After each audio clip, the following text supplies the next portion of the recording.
우리 하나님 은혜를 우리 모든 성도들이 함께 누리기를 원합니다.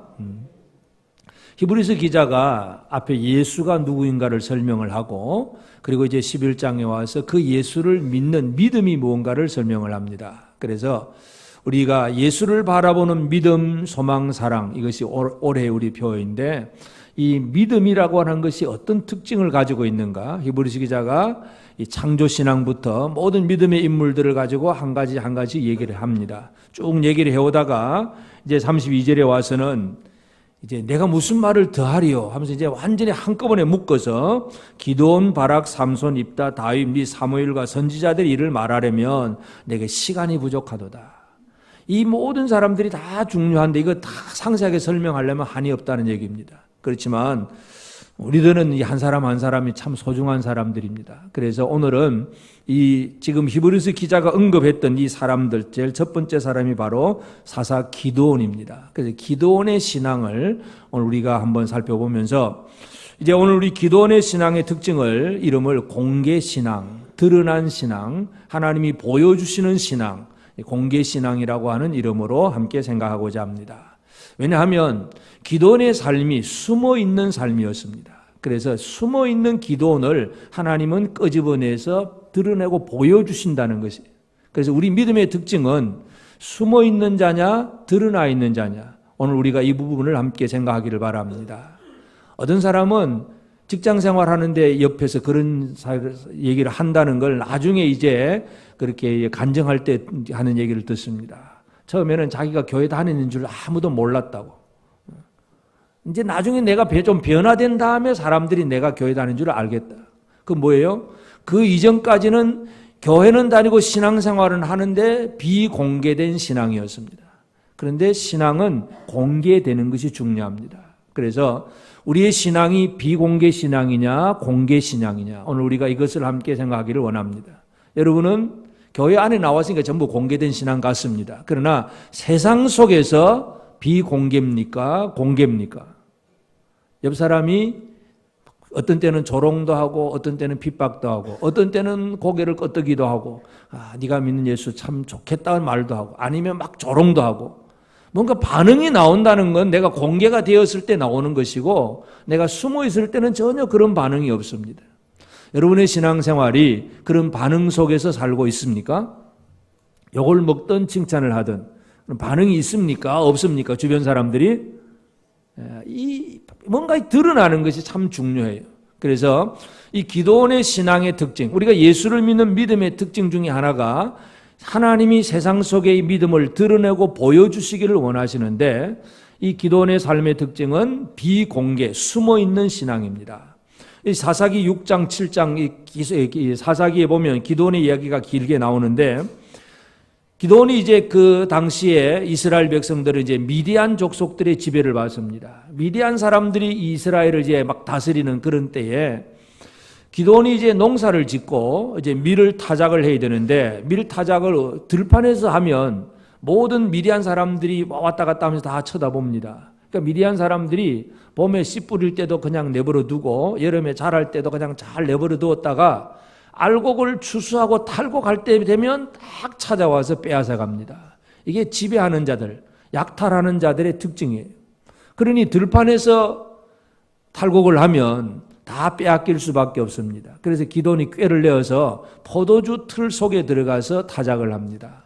포도주 틀이라고 하는 것은 이 큰 이제 사각형 이제 웅덩이 같은 걸 만들어 놓고 거기에 포도를 잔뜩 이제 놓고 사람들이 들어가서 발로 밟습니다. 그러면 밑에 이제 구멍을 내놓고 밟으면서 포도즙이 흘러나오게 하는 이 포도주 틀이 있는데, 그러니까 포도주 틀이라고 하는 것은 그 속에 쑥 들어가 버리면 옆에서는 보이지 않습니다. 그러니까 이 기드온이 포도주 틀 속에 들어가서 밀 타작을 비밀리에 하고 있습니다.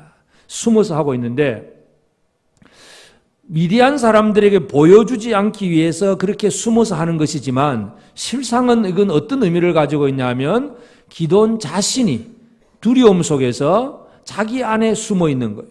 자기의 내면에 갇혀서 담대하게 용기 있게 뭔가를 못하고 숨어 있는 그 모습, 이것이 바로 제일 첫 번째 특징입니다.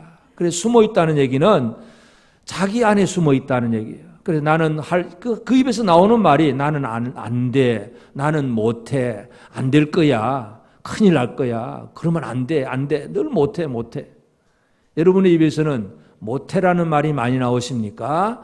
능히 할 수 있다고 말이 나오십니까? 할 수 있다 말씀하십니까? 안 될 거야. 그건 안 돼. 그건 못해.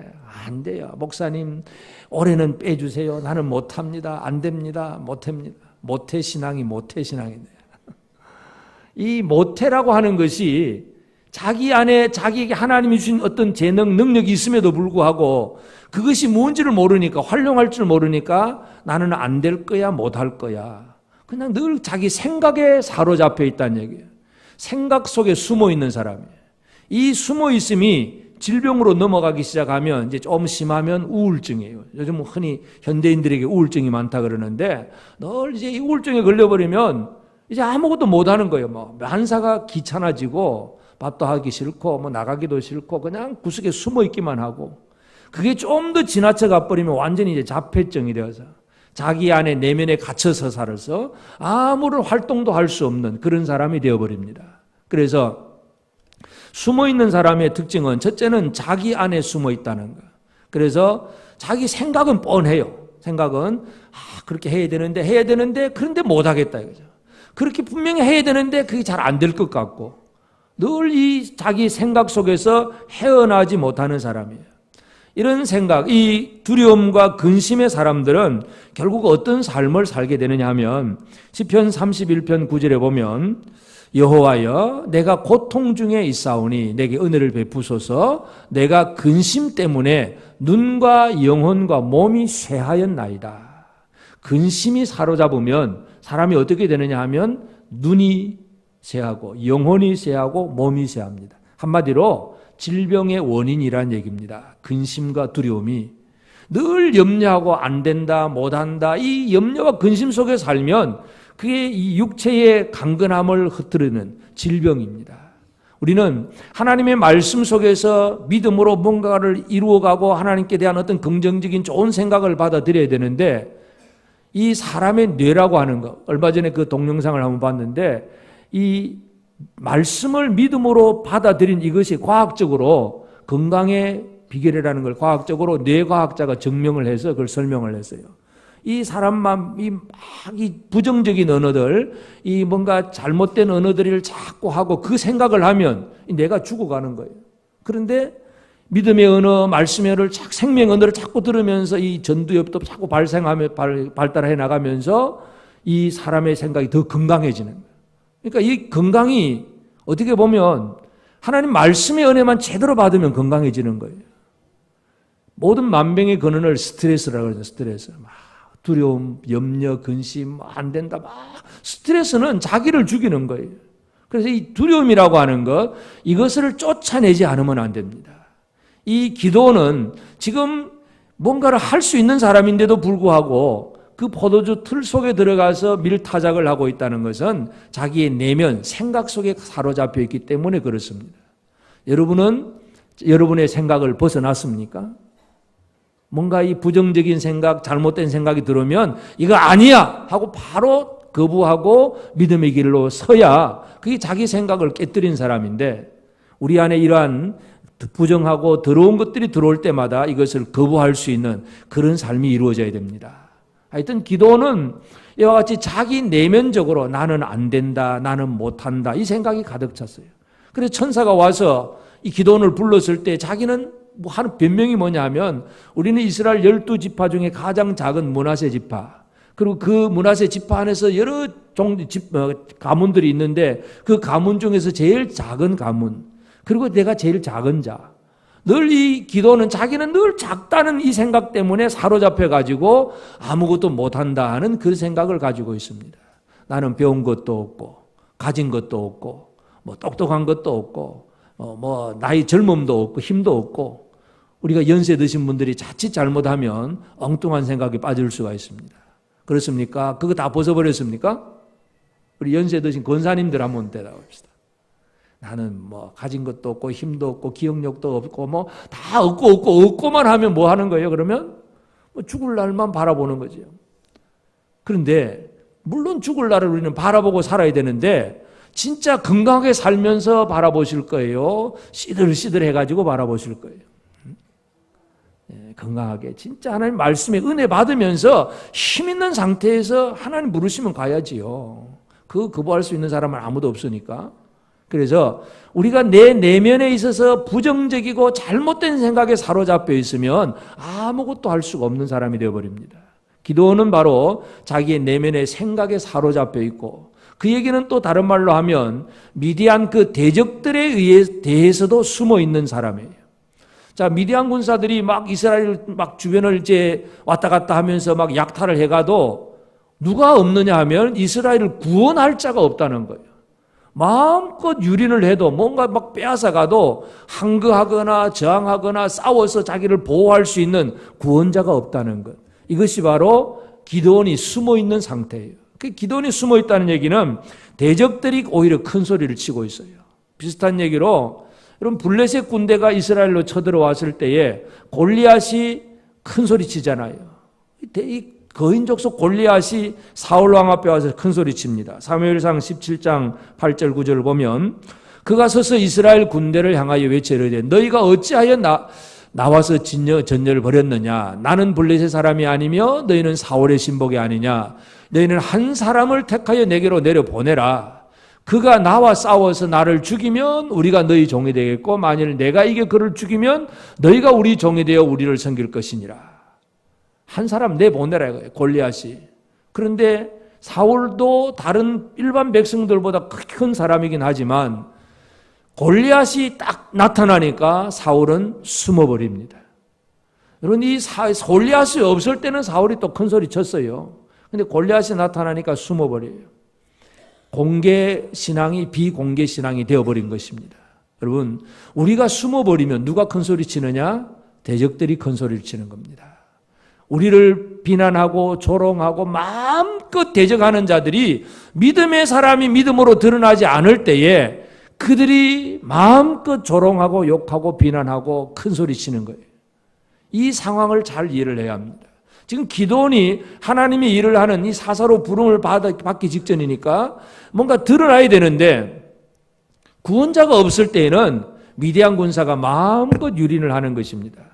그래서 오늘 우리는 나의 삶이 내가 하나님 앞에 받은 은혜를 가지고 공개된 신앙을 생활을 하지 못하면 우리 주변의 모든 대적들이 마음껏 비난하고 정죄하고 조롱을 하고 대적을 합니다. 그래도 우리는 끽소리 하나 못하고 그냥 숨어 지내는 것입니다.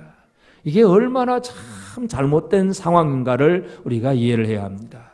하여튼 기드온이 뭔가 하나님의 일을 하기 직전에는 대적에 대해서도 숨어 있는 사람이었다. 오늘 우리가 이런 모습이 되지 않기를 바랍니다.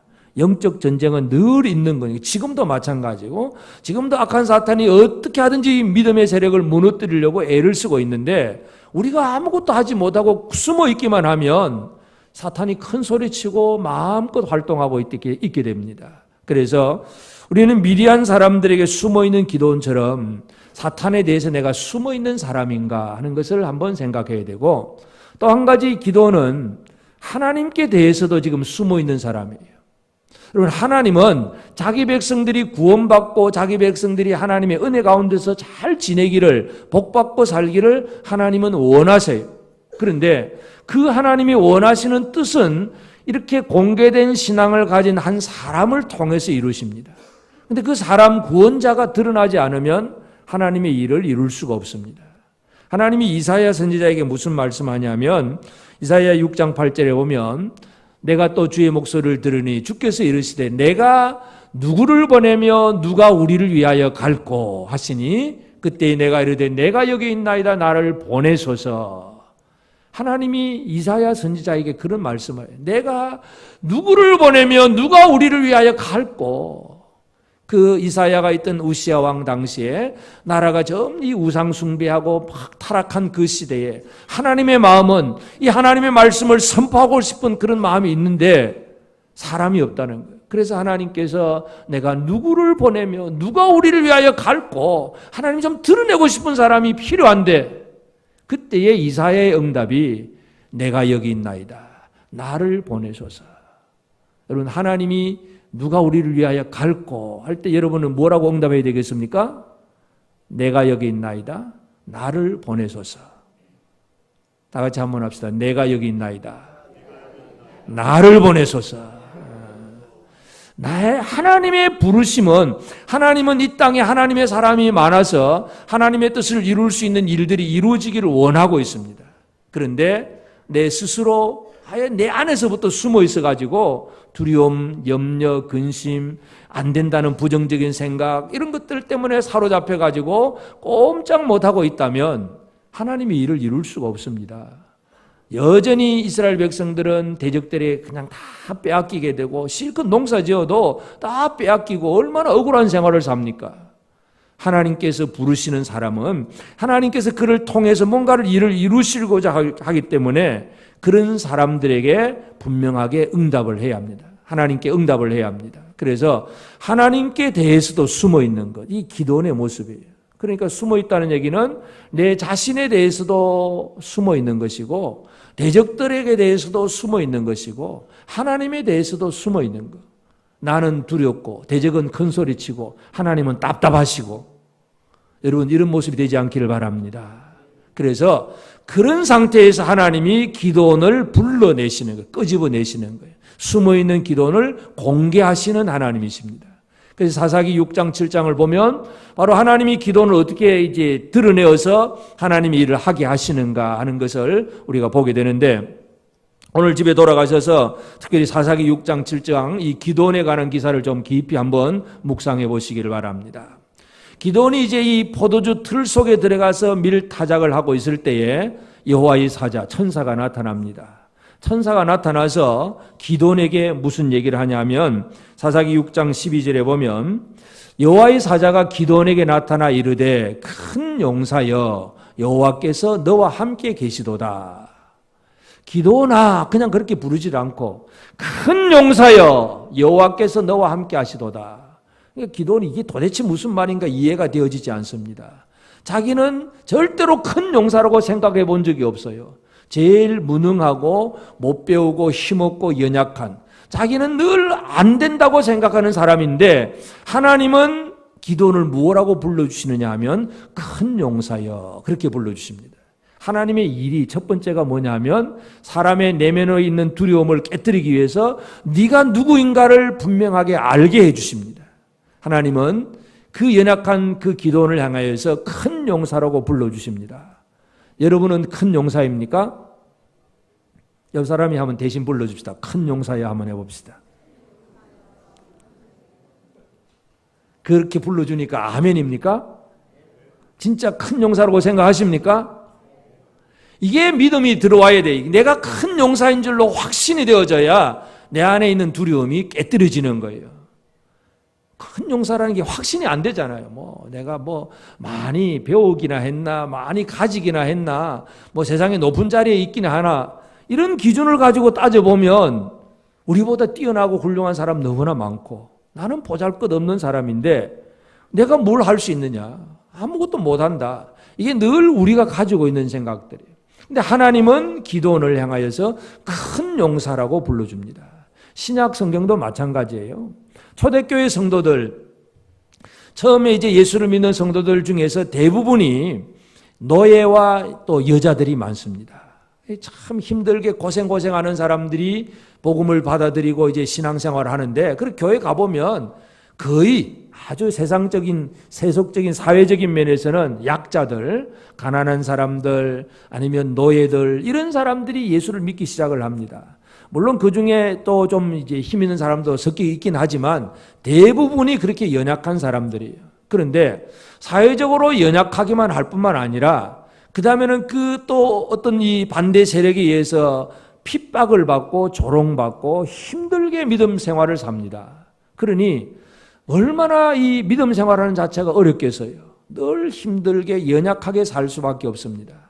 그런 이 환난과 핍박 속에 있는 그 성도들에게 베드로 사도가 베드로 편지를 보내면서 그들에게 뭐라고 얘기하냐면 베드로전서 2장 9절에 보면 그러나 너희는 택하신 족속이요 왕같은 제사장들이요 거룩한 나라요 그의 소유가 된 백성이니 이는 너희를 어두운 데서 불러내어 그의 희한 빛을 들어가게 하신 이의 아름다운 덕을 선포하게 하려 하심이라. 너희는 택하신 족속이다. 너희는 왕같은 제사장이다. 베드로가 초대교회 성도들에게 그런 얘기를 해줍니다. 당신은 왕같은 제사장입니다. 옆 사람에게 한번 합시다. 우리가 별 감각이 없지만 옛날 초대교회 성도들이 지금 노예들, 사람 취급을 받지 못한 사람들이에요. 주인집에 가서 열심히 참 뼈 빠지게 일을 해도 사람으로 대접도 못 받는 그 사람들인데 교회에 와서 듣는 얘기는 뭐냐 하면 너희는 왕같은 제사장이다. 이 참 기가 찰 일이죠. 이해가 안 되어지는 그런 말이 들려진다는 거예요. 이게 하나님이 하시는 일이에요. 여러분, 우리가 누구인가에 대해서 정확하게 이해를 해야 됩니다. 우리가 외형적인 조건만 가지고 나는 안 되고 나는 못하고 이런 생각에 사로잡혀 있다면 사탄이 주는 생각입니다. 하나님은 큰 용사라고 불러주십니다. 왕같은 제사장이라고 말씀하십니다. 이 말씀이 우리 속에 들어와야 우리의 삶이 변화가 됩니다. 그래서 하나님이 기도원을 끄집어내실 때에 제일 먼저 하시는 일이 바로 그와 같이 왕같은 이 큰 용사라고 불러주면서 그로 하여금 뭔가 이제 생각하게 하고 반응을 불러 일으키는 거예요. 야, 기도원아, 네가 이제 나가 사사해라. 하나님이 그렇게 부르지를 않고 큰 용사여 여호와께서 너와 함께 하시도다. 하나님이 들려주신 말씀이 이것입니다. 우리에게 이런 말씀이 들려질 때에 아멘, 기쁨으로 받아들이는 우리 모두가 되어지길 바랍니다. 그렇게 불러주셨지만 그러나 기도원이 순식간에 변화되는 건 물론 아닙니다. 기도원에게는 여전히 자기 안에 있는 이 연약한 점 때문에 두려워하고 또 하나님 앞에 온전히 서지 못하는 점이 참 많습니다. 그래서 하나님이 이제 기도원에게 하신 일은 그가 제대로 된 믿음의 사람이 될 수 있도록 여러 가지 표적과 기사를 보여주는 일. 그래서 사사기 6장 7장을 보면 다른 사사들과는 좀 다르게 많은 표적을 보여주세요.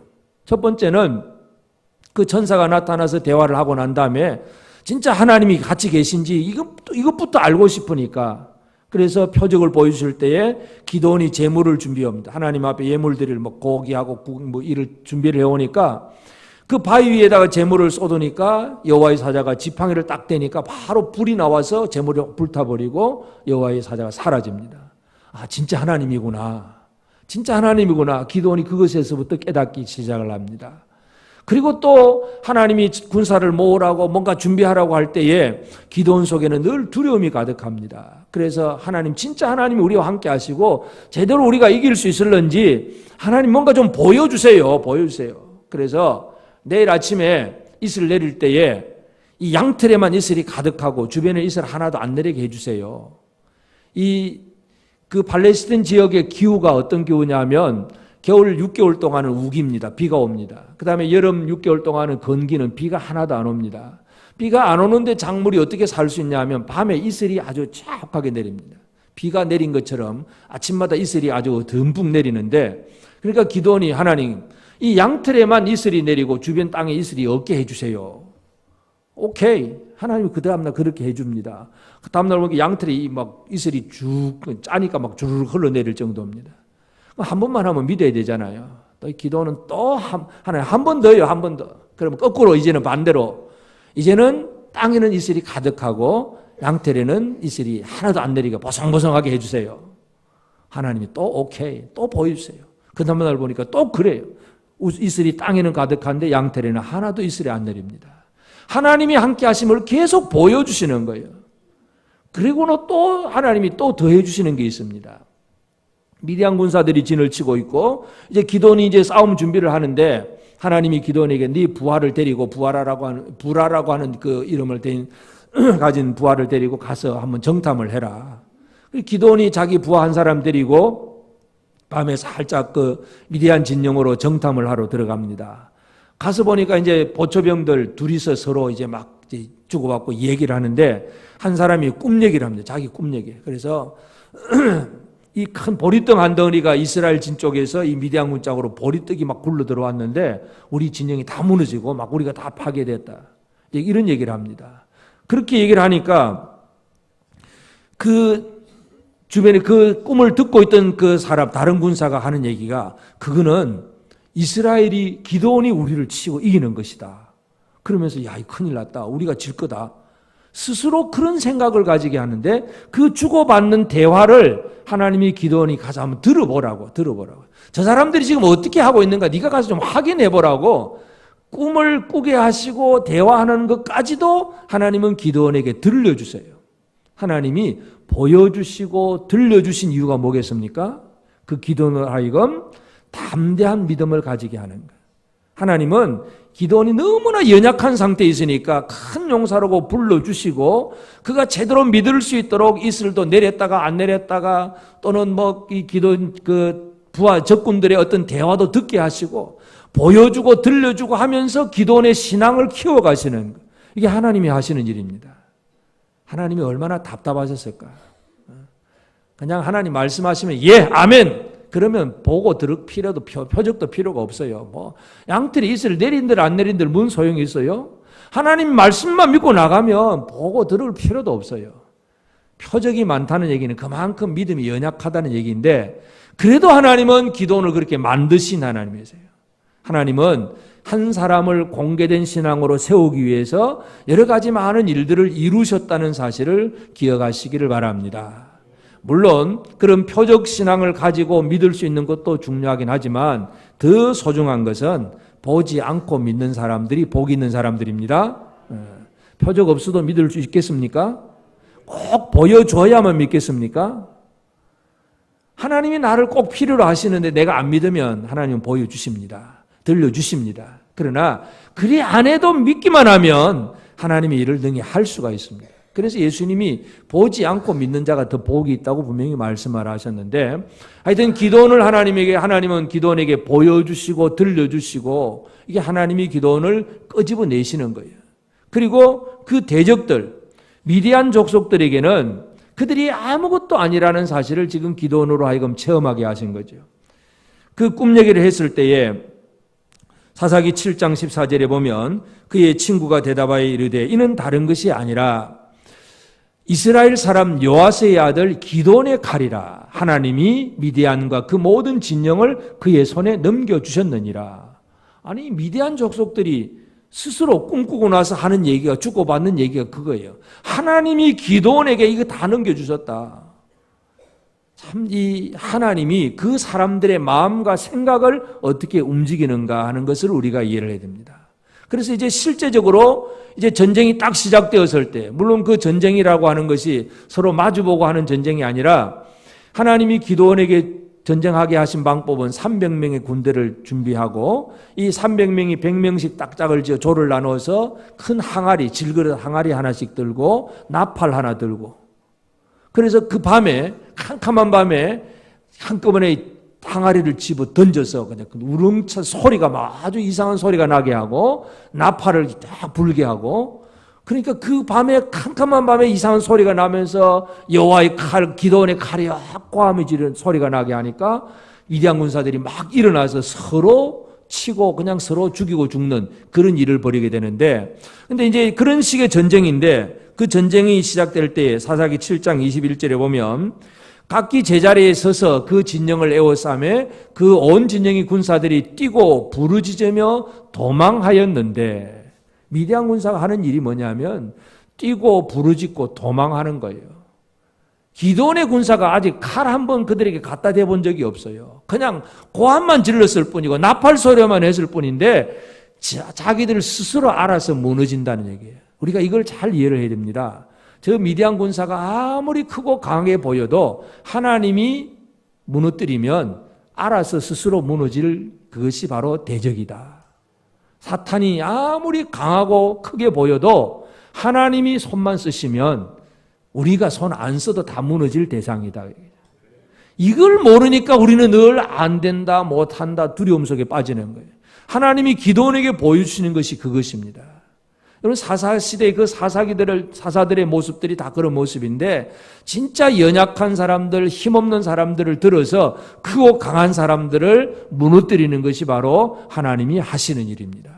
그래서 하나님이 기드온을 공개 신앙을 주실 때에 그 속에 있는 이 두려움, 이거 없애기 위해서 큰 용사라고 불러주시고 그가 좀 믿음을 가질 수 있도록 많은 표적과 기사를 통해서 보고 듣게 하시고 그리고는 그 대적들은 하나님이 알아서 그냥 무너뜨리셨어요.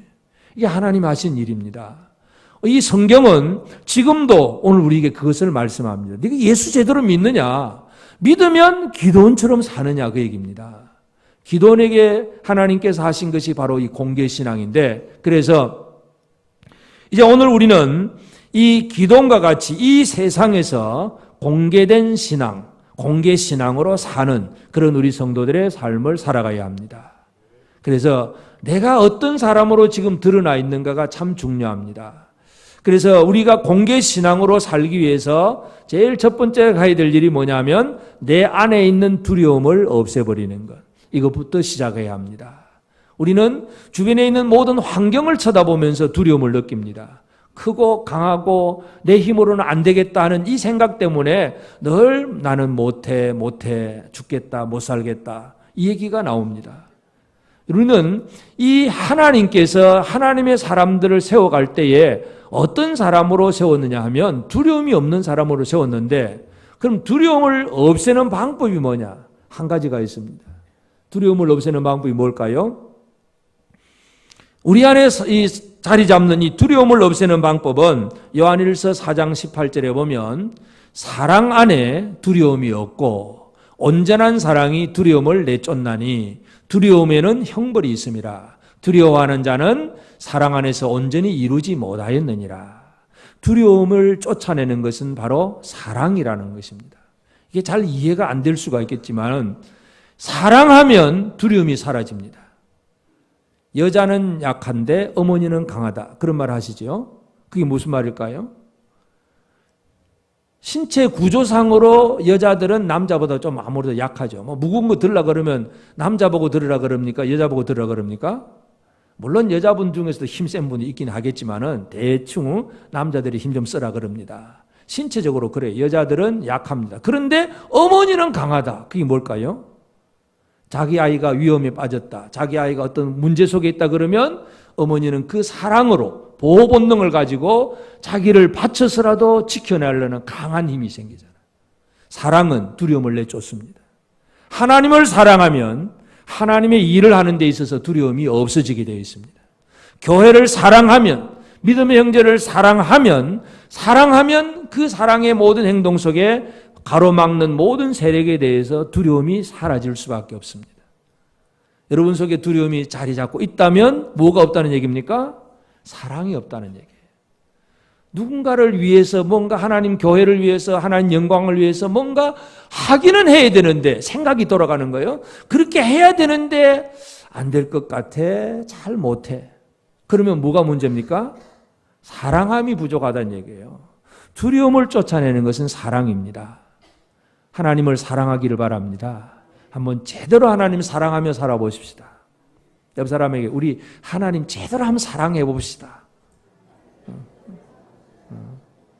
하나님 제대로 사랑하면 사랑이 힘이고 능력이에요. 두려움이 사라질 수밖에 없습니다. 이게 하나님께서 원하시는 사람이에요. 뭔가 내 속에 이제는 잘해야지 하는 자기 각오, 자기 신념이 아니라 하나님을 사랑함으로써 두려움을 내쫓게 되어 있습니다. 하나님이 기도원을 그런 사람으로 만드시는 거예요. 그래서 두려움을 내쫓아야 하나님이 원하시는 일을 감당해 나갈 수가 있습니다. 이 땅에 하나님이 세우시고자 하는 사람은 하나님을 사랑하는 사람을 하나님이 세우기를 원하십니다. 그래서 내 안에 있는 두려움을 쫓아내는 것이 제일 첫 번째인데 두려움을 쫓아내는 것은 사랑함이 두려움을 쫓는다는 사실을 기억하십시오. 두 번째 우리는 또 하나님이 우리를 이 공개를 하고자 할 때에 어디에서 공개를 하냐면 세상 속에서 우리를 공개하기를 원하세요. 교회 안에서 공개된 사람, 교회 안에 들어오면 누구나 다 예수 믿는 사람이고 아이고 저 권사님 저 집사님 기도 잘하고 전도 잘하고 이거는 뭔가 남들이 다 알 수 있는 거. 이 정도는 교회 안에서는 별로 드러내지 않아도 다 해요. 근데 하나님이 원하시는 사람은 세상 속에 어떤 사람으로 드러나기를 원하시느냐 이거예요. 그렇기 때문에 우리가 이제 이 공개신앙으로 살려고 하면 우리가 살아가는 삶의 환경, 이 세상에 대해서 내가 어떤 삶을 살아야 되느냐. 세상 속에 보냄받은 나의 사역, 나의 사명이 무엇인가를 한번 생각해야 합니다. 여러분, 이 세상 속에서 어떤 일을 하는 사람으로 보내심을 받았다고 생각하십니까? 옆 사람에게 한번 얘기해 볼까요? 나는 이 세상에 어떠한 일을 하는 사람으로 보냄받은 사람입니다. 옆 사람에게 한번 얘기해 보죠. 나는 이 세상에 무슨 일을 하는 사람으로 보냄받았습니다. 이게 아직 말이 잘 안 나오십니까? 영적 명함을 나는 이런 사람입니다 하고 이게 나와야 되는데, 나는 이 세상에 뭐하러 보냄받은 사람입니다. 이 자기의 사역 사명에 대해서 분명하게 생각을 해야 됩니다. 왜냐하면 예수님이 12제자를 왜 훈련시켰습니까? 훈련시킬 때 그 제자들을 향해서 너희는 세상의 빛, 세상의 소금이다. 그냥 예수 믿는 자들 안에서 우리끼리 그냥 찬양하고 기도하고 우리끼리 예배하고 우리끼리 잘 살자, 이게 아니라 세상을 밝히고 세상을 맛있게 만드는 세상의 빛, 세상의 소금이다. 세상에 대해서 뭘 하는 사람이냐? 분명히 주님은 그렇게 말씀을 합니다. 이 세상은 지금도 믿는 자들에게 바라는 것들이 있습니다. 로마서 8장 19절에 보면 피조물이 고대하는 바는 하나님의 아들들이 나타나는 것이니, 이 피조물들은 좀 하나님의 아들들이 공개되기를 바란다는 얘기예요. 나타나기를 바라보고 있는데 여전히 안 나타나고 있으면 이것이 세상의 낭망이 되고 세상의 불평이 되고 세상의 절망이 됩니다. 여러분, 한국 교회가 세상에서 이 기독교가 많이 조롱을 당하기도 하고 욕을 먹기도 합니다. 물론 아주 그저 이 사탄의 어떤 계략 속에서 뭔가 이렇게 저주하고 조롱하는 그런 세력도 있을 수도 있지만, 또 한편으로는 어떤 사람이 있는가 하면은 그래도 목사라면, 그래도 교회라면 이렇게 될 줄을 알았는데 그게 안 된다는 것 때문에 실망 속에서 그렇게 잘못된 말을 표현하는 경우들도 꽤 있다는 사실을 기억을 해야 됩니다. 그만큼 바라는 것이 있는데, 뭔가 좀 제대로 된 신앙, 제대로 된 교회, 제대로 된 믿음의 사람들이 나타나기를 바라는데 그게 안 나타나니까 답답하고 불평이 나오고 원망이 나온다는 거예요. 우리의 사명감을 한번 생각을 해야 합니다. 이 세상 속에서 나는 과연 어떤 사람으로 등장하고 있는가? 영적으로 많이 힘들어하고 구원을 바라는 사람들이 있는데 뭔가 지금 하나님이 원하시는 그 모습을 좀 보여줘야 되는데, 하나님이 나타내기를 원하는 사람이 바로 그런 사람이에요. 하나님은 이런 사람들이 세상 속에 나타나기를 원하고 있습니다. 욥기 1장 8절에 보면 여호와께서 사탄에게 이르시되 내가 내 종 욥을 주의하여 보았느냐? 그와 같이 온전하고 정직하여 하나님 경외하며 악에서 떠난 자는 세상에 없느니라. 하나님이 자랑하고 싶은 사람이 바로 욥과 같은 사람입니다. 하나님은 욥을 세상에 막 사탄에게 지금 막 공개를 하는 거예요. 야, 이런 사람 네가 봤느냐? 여러분, 욥 대신에 여러분의 이름을 넣으면 어떻게 될까요? 하나님이 막 사탄에게 야, 네가 봤느냐? 이 재금부병께 성도들을 봤느냐? 우리 모든 성도들이 그런 삶을 살기를 원합니다. 우리는 하나님이 자랑하고 싶은 사람이 되었으면 얼마나 좋겠습니까? 다른 데 나가서 우리가 물론 이제 전도를 할 때도 뭐 여러 가지 할 수 있지만, 야, 우리 교회 장로님, 우리 교회 권사님 누구는 얼마나 좋은지 몰라. 자랑이 좀 나오십니까? 당신 우리 교회 나오면 실망할 것 같아서 예수는 믿으면 좋겠는데 우리 교회는 안 나왔으면 좋겠어. 그렇게 될까요? 뭔가 이게 문제가 생기자 그러면. 뭔가 막 자랑하고 싶은 마음. 하나님은 바로 그런 마음이에요. 하나님은 이 사탄에게 욥과 같은 사람을 막 드러내고 싶어요. 네가 봤느냐? 이 욥과 같은 사람 봤느냐? 오늘 우리 교회가 이런 모습이 되기를 원합니다. 세상 속에서 우리가 어떤 일을 해야 되는지를 분명히 기억을 해야 됩니다. 그리고 이제 이 공개 신앙은 이제 드러나는 것인데, 드러날 때 이제 유의할 점이 하나가 있습니다. 어떻게 드러나느냐가 중요한데, 하나님께 온전히 순종하는 것, 이것이 중요합니다. 하나님께 순종하지 아니하고 드러나면 어떤 일이 벌어지느냐 하면, 요한복음 7장 3절 4절에 보면 그 형제들이 예수께 이르되 당신이 행하는 일을 제자들도 보게 여기를 떠나 유대로 가소서. 스스로 나타나기를 구하면서 묻혀서 일하는 사람이 없나니 이 일을 행하려 하거든 자신을 세상에 나타내소서. 예수님 동생들이 자기 형님한테 하는 얘기예요. 이 동생들은 예수님이 30살까지 같이 목수일을 하면서 그 집에서 살았잖아요.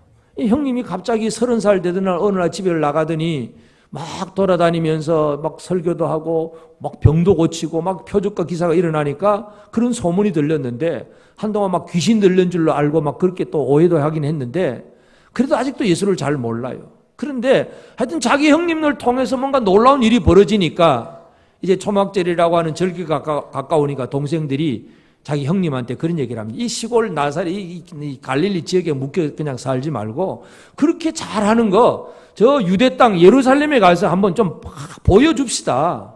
그리고 덕분에, 이 말은 안 하지만 덕분에 나는 형님 동생이니까 나도 좀 그 앉아서 옆에서 좀 박수 좀 받고 싶습니다. 이 동생들의 마음이 그거잖아요. 근데 예수님이 안 간다 그럽니다. 아니 자기 그렇게 잘할 수 있는 거 한번 좀 드러내 보여주세요. 아니야 안 가요. 근데 성경 그 다음에 읽어보면 예수님 안 간다 그러놓고 또 가세요. 참 예수님 거짓말쟁입니까? 안 간다 그랬으면 안 가야지. 근데 또 은밀히 또 그냥 가세요. 그 얘기는 뭐냐 하면 안 간다는 얘기는 그렇게 자기를 드러내는 내 영광을 구하러는 안 간다는 얘기죠. 하나님이 가라고 하시면 언제 어디든 가게 돼 있습니다. 그래서 예수님께서 성전에 가서 또 말씀을 선포하고 증거하면서 하나님의 뜻을 보이는 일에는 열심을 내고 하나님 말씀을 드러내고 나타나는 일은 하지만 나를 드러내는 일은 이건 안 한다는 얘기입니다. 우리가 공개 신앙을 가질 때 유의해야 될 점이 뭐냐면 우리가 믿음으로 뭔가 놀라운 일을 하다 보면 사람들이 전부 나를 주목하게 되어 있습니다. 야, 진짜 막 잘한다 박수 치면서 그때에 자칫 잘못하면 교만한 마음이 들어가고 모든 것을 내가 한 줄로 착각하게 됩니다. 그렇게 되면 잘못할 수가 있어요. 나중에 기드온이 그렇게 이제 300명의 군대를 가지고 이 13만 5천 명을 이기고 나서 사람들이 전부 기드온이 잘한 줄로 알고 막 기드온에게 막 왕으로 세우려고 합니다. 그때 기드온이 그냥 절대로 하지 않냐 고사를 하고 도망을 하면서 그저 그 금귀고리, 그 금부치 이거 몇 개 하나 가지고 그거 전리품으로 삼았는데 사람들은 그 전리품까지도 우상으로 만들어버리는 게 사람이에요. 그러니까 사람들로부터 인정과 존경을 받으면 내가 우상이 되어버리는 거예요. 그러니까 그건 철저하게 하나님이 싫어하는 것이기 때문에 그것을 막아내야 합니다. 하나님은 기드온이라고 하는 연약한 사람을 통해서 하나님의 뜻을 이루십니다.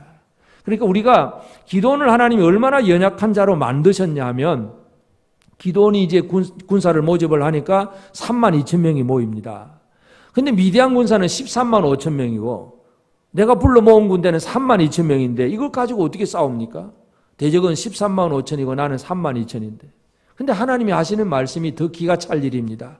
야 기드온아 이거 너무 많다. 아니 3만 2천이 왜 많아요? 13만 5천에 비교해보면 저쪽은 10만 명이나 더 있는데 근데 하나님은 많다고 얘기합니다. 돌려보내라. 무서워서 떨고 두려워하는 사람 다 돌려보내라. 그래도 참 기드온의 진정한 공개 신앙의 가장 핵심은 뭐냐 하면 말씀에 순종하는 거예요. 보내라 그러니까 기드온이 예 알겠습니다 하고 보냅니다. 누구든지 두려워 떠는 사람은 다 집으로 가라 하니까 다 돌아가고 10,000명만 남습니다. 22,000명이 그냥 가버렸습니다. 32,000명도 별 것 없다고 생각했는데 돌아가 버립니다. 근데 또 하나님은 10,000명도 많다 그러십니다. 이거 너무 많다. 이거 많으면 나중에 전쟁하고 나서 너희 힘으로 이겼다고 할 거니까 이거 너무 많다. 안 된다. 또 돌려보내라. 그래서 시냇가에 물을 마시게 했는데 그냥 물에다가 입을 대고 마시는 사람, 손으로 물을 떠서 마시는 사람, 둘로 딱 구분을 해보니까 손으로 물을 떠서 마시는 사람이 300명이고 그냥 입 대고 마시는 사람은 9,700명입니다. 하나님은 야 9,700명 돌려보내라. 300명만 남겨서 하나님이 일하십니다. 근데 기도는 그 말씀에 순종을 했다는 게 중요합니다. 공개신앙, 이 신앙의 특징은 내가 철저하게 아무것도 아니라는 걸 인정하고 하나님이 32,000명을 다 거기 하고 300명만 남겨도 아멘 순종하는 것. 이 공개신앙을 오늘 저와 여러분이 꼭 소유하게 되기를 바랍니다. 내가 좀 힘이 생기거든, 돈이 좀 많아지고 뭔가 좀 출세하면 그때 하나님 일 잘할게요. 천만의 말씀. 하나님은 그런 사람을 들어 사용하지 않습니다. 하나님이 보여주시고 싶은 사람, 하나님이 세상 속에 좀 드러내고 싶은 사람은 진짜 무능하고 미약하고 가진 것도 없는 사람이 하나님의 말씀에만 철저히 순종하며 나가는 그 사람을 하나님이 들어 사용하십니다.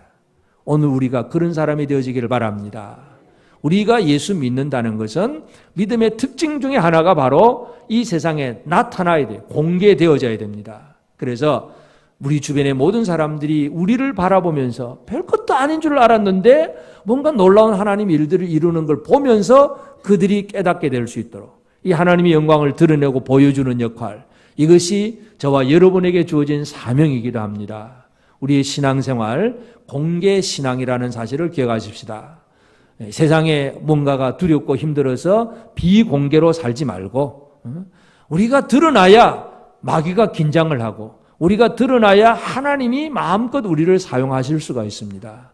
숨어 지내고 있으면 우리 스스로도 아무것도 할 수 없는 사람이 되어버립니다.